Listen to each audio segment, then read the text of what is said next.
This is a family matter. Why are you calling the police? Lana isn't even 18 yet. Calling the police won't do anything. I braced myself against the wall and stood up, looking at him in utter disappointment. The one who died is your son. And you still won't do anything? When he saw the blood on my forehead, a flicker of guilt crossed his eyes. Nina, we can have another child, but I only have one niece. What a good man. So devoted to his family. Back then, that was exactly what I had liked about him. He was filial. He treated his family well. I never imagined that same quality would become the blade pointed at me. He had never once seen my son and me as his real family. In his heart, only his own blood relatives mattered. Even his niece mattered more than his biological son. I turned to go downstairs, but my sister-in-law rushed over and shouldered past me.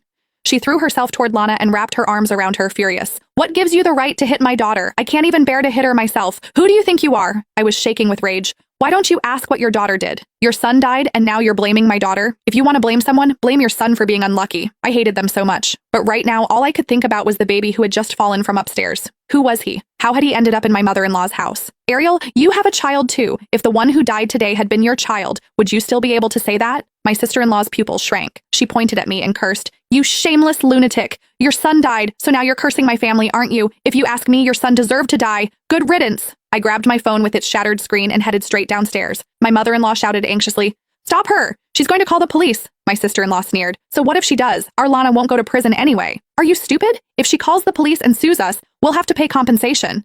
Ariel suddenly understood, and the disgust on her face deepened. David, look at the wife you married. Her own son is dead, and she still has the energy to scheme against us.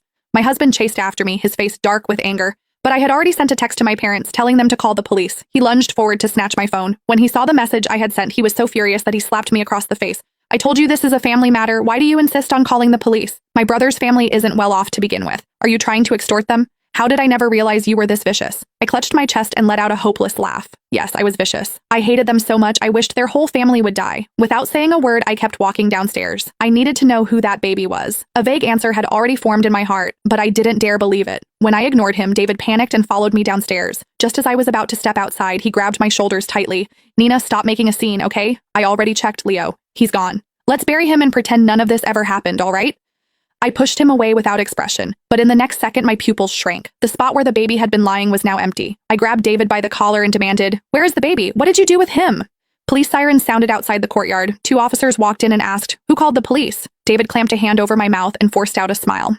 Officers, my wife made a mistake. No one called the police. My mother-in-law and Ariel hurried downstairs too. My mother-in-law pointed at me and snapped, She's crazy. It was just an argument between husband and wife, but she wants to call the police over every little family issue.